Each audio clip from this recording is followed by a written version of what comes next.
The Rangun watershed in western Nepal is changing.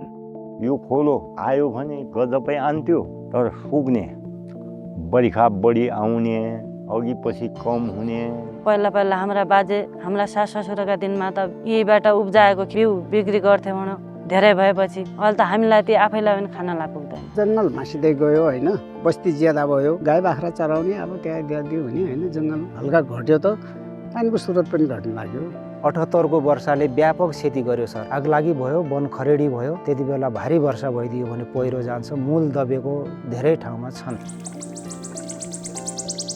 Climate change is putting pressure on our natural resources. So is the growing human population. Together, they make natural resource management really complicated. स्रोतमा चाहिँ अब कमी आउन थालेको छ हैन, हाम्रो need बढ्यो, स्रोतमा कमी आयो। त्यसले गर्दाखेरि अब स्रोतलाई चाहिँ बढी मात्रामा प्रभावकारी ढङ्गले थोरै स्रोतबाट साँची उपभोग गर्ने पर्ने बाध्यता हामीमा त्यो देखा परेको छ। To do more with less, we will need new tools. Drip irrigation instead of flooding our fields, solar energy replacing diesel, apps and devices that make our agriculture smart and climate adaptive. But only tools and technology are not enough. We need a new way of thinking, one that works with nature, not against it. One that puts people at the center, and one that makes our systems smarter, more efficient, and more fair. This is the WEFE Nexus approach. It connects how we manage water, energy, food, and ecosystems.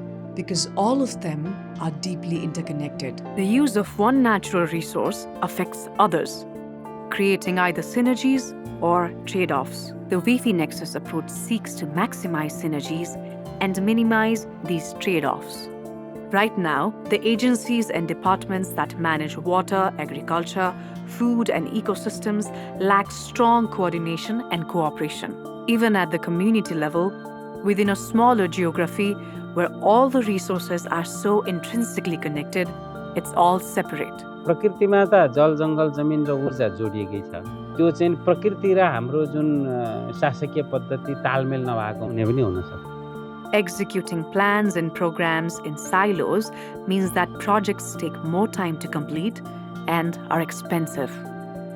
सबै बसेर सबै छलफल गरेर सल्लाह गरौँ, सुझाव गरौँ भन्ने। वनको भएपछि अलग्गै हुन्छ, खानेपानीको भएपछि अलग्गै हुन्छ, कृषिको भएपछि अलग्गै हुन्छन्। सबै समय जम्मा भएर गरेका छैन। त्यसो भएपछि हाम्रा परियोजनाहरू, व्यवस्थापन योजनाहरू खर्चालु भए, ट्रान्जेक्सन कस्ट हाई भयो, कोअर्डिनेसन कस्ट हाई भयो, डिले हुने भए। And nature doesn't care about borders. Municipality borders, ward borders, even national borders. जोराइलमा आग लागि हुने बित्तिकै हाम्रो त्यहाँ बुडोरबाट भएर आलिताल आउँछ, आलितालबाट परशुराम जान्छ। फेरि त्यहाँ सकाप हुन्छ। कुमटीको रोड गयो हैन, यहाँबाट रोड गयो।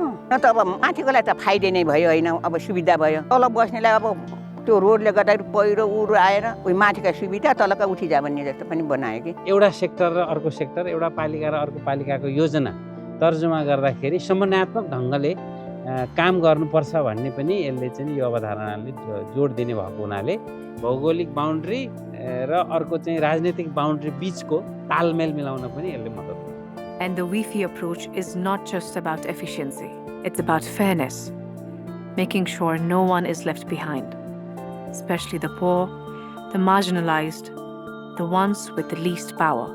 Since 2022, Oxfam has applied the People's Landscape approach in the Rangun watershed to promote inclusive natural resource management. Building on this, IWMI introduced the WEFE Nexus under TROSA to enhance integrated and resilient planning.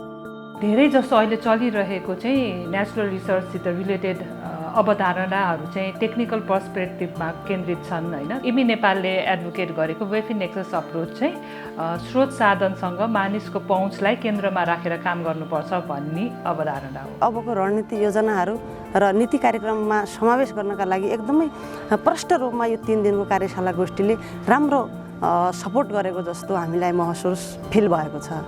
जल जङ्गल जमिनसँग सम्बन्धित कुराहरूको बारेमा चाहिँ बुझेका छौँ र आफ्नो पालिकामा आगामी दिनमा समेटेर लागू गर्नुपर्छ भन्ने देखेका साथ हामी अगाडि बढेका छौँ। Helping municipalities plan better, work together, and get more done with fewer resources. The WEFE Nexus is not just an idea. It's a practical, ready-to-use way of managing nature's gifts smartly, fairly, and urgently. Because now, more than ever, we need to do more with less and do it together.